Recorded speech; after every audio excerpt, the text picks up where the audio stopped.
कश्मीर के मामले में जांच होकर जा रहा है और एनआईए की टीम कई दफे इसके मामले के तथ्य जा रही है और लग रहा है कि इसमें काफ़ी अधिक वैसे लोगों का भी इन्वॉल्वमेंट लग रहा है जो किसी रूप में बाहर का आदमी जो भी कुछ भी करेगा तो कम से कम लोकल का सपोर्ट कुछ न कुछ होगा ही। इसमें हमने कश्मीर की पृष्ठभूमि खुद कल के वीडियो में मैं बताया था कि कैसे मुगल काल में ही लोग वहाँ दूसरे के पैसे पर जीने के आदी हो गए थे। कैसे मुगल जाते थे वहाँ पर सोफियान वगैरह में या कश्मीर की घाटी में जो राजा महाराजा जाते थे तो लोग किस ढंग से उन लोगों वहाँ पर धन दौलत बांट करके आते थे। और आफ्टर इंडिपेंडेंस भी ये चीज़ रहा कि चाहे वो सेना के द्वारा हो या और कोई भी हो, किसी भी ढंग की एजेंसी को काम लेना है तो वहाँ पर जो भी ग्राउंड लेवल के जो एक्टिविस्ट लोग हैं उन लोगों को पकड़ना पड़ता है। एक शब्द आता है OGW, over the ground worker. Over the ground worker में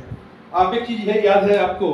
कि जो बुरहान वानी जो था तो बुरहान वानी भी मात्र 15 साल के एज में OGW में ज्वाइन कर लिया था। ये ओवर ग्राउंड वर्कर है। कुछ लोग तो वैसे होते हैं जो कि मान लीजिए अंडरग्राउंड है काम करते हैं, उनको जो भी डिस्ट्रक्शन करना होगा, जो भी टेरर करना होगा, जो भी चीज़ें डिवाइसेशन करना होगा, जो भी वहाँ समस्याएं उत्पन्न करनी होगी, लेकिन कुछ लोग ग्राउंड के ऊपर रह करके इस समस्याओं को तैयार मतलब उसके लिए पृष्ठभूमि तैयार करते हैं। ये चाहे वो दुकानदार भी हो सकते हैं, टीचर भी हो सकते हैं, अन्य कामों के लोग हो सकते हैं, कोई छोटे मोटे काम करने वाले हो सकते हैं। तो ओवर ग्राउंड जो वर्कर होते हैं ये लोग चाहे वो पॉलिटिशियन भी ऐसे लोगों को पकड़ते हैं क्योंकि 2-3 गांव में जो एक्टिविस्ट इस टाइप के लोग हैं, इन लोगों को जिनको भी कुछ किसी भी तरह का काम कराना है ये लोग पकड़ करके कामों को कराते हैं। तो ये OGW है। अभी जो NIA के द्वारा 175 OGW को गिरफ्तार किया गया है और काफी शायद 66 पर FIR किया गया है, इन्वेस्टिगेशन चला है अरेस्ट करके। तो ये जो OGW है तो इन लोगों का क्या रोल है ये अभी जांच का चीज है। तो इसमें हम ये देखते हैं खास करके अभी महबूबा में मुफ्ती ने 2 दिन पहले प्रेस कॉन्फ्रेंस करके बोला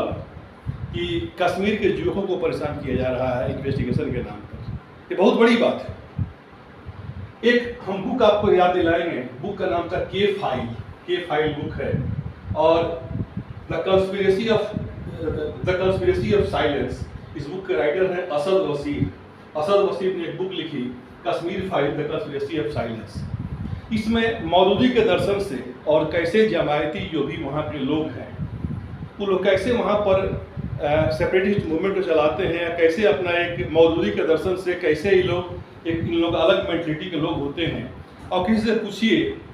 खास करके जब तक मुफ्ती साहब जब तक जिंदा थे तब तक पूछिए कि जमायती का सबसे बड़ा लीडर कौन है,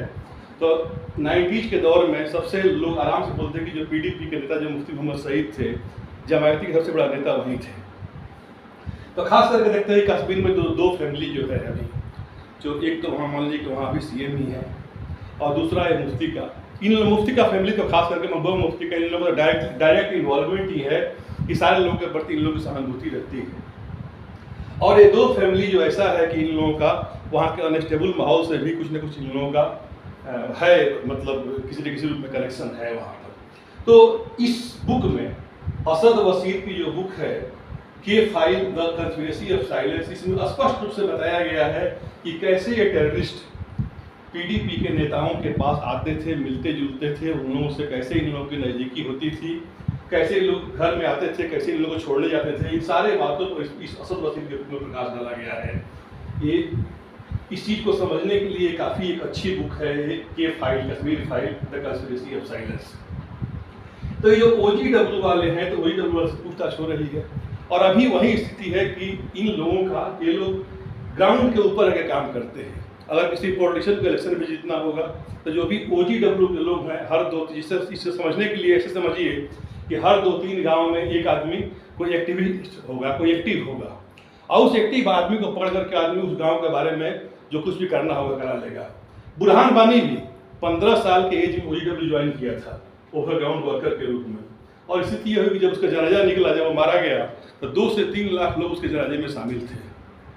तो OGW एक ग्राउंड के ऊपर एक्टिव रहने वाले का ग्रुप है जो कि इन लोगों के लिए एक पृष्ठभूमि तैयार करता है। कई लोग जो अनंतनाग ये पहलगाम वाले घटना में जो कई लोग जो बच गए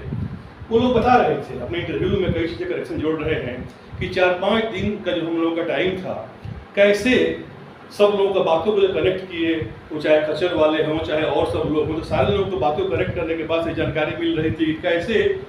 एक ग्रुप के रूप में वहाँ सारे लोग जमा हुए एक सॉफ्ट टारगेट के रूप में, और उन लोगों का क्या कनेक्शन था जो कि ऊपर आके काम करते हैं, और चाहे होटल से लेकर के और पोर्टर से लेकर के हर तरह के लोग हो सकते हैं। तो एक OGW इसका कमर तोड़ना बहुत जरूरी है। जो ओवरग्राउंड जो भी वर्कर हैं, ये जब तक ये लोग ठीक नहीं होंगे, क्योंकि इन लोगों का एक पेशे के रूप में इनकी आर्थिक आवश्यकताएं पूरी होती है, इनका एक पेशे के रूप में पिछले लंबे समय से, कहिए कि मतलब मुगल टाइम से, उस पीरियड से इन लोगों का काम धाम चलता है। और कोई भी कश्मीर में कोई भी काम करना है, किसी भी ढंग की, चाहे अच्छे काम हो, चाहे पॉलिटिकल काम हो, चाहे टेरर हो, चाहे किसी भी हो,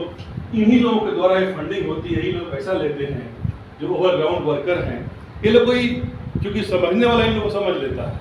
क्योंकि ये दुकानदार के रूप में भी हो सकते हैं, टीचर के रूप में भी हो सकते हैं, किसी अन्य रूप में भी हो सकते हैं, छोटे वर्कर के रूप में भी हो सकते हैं,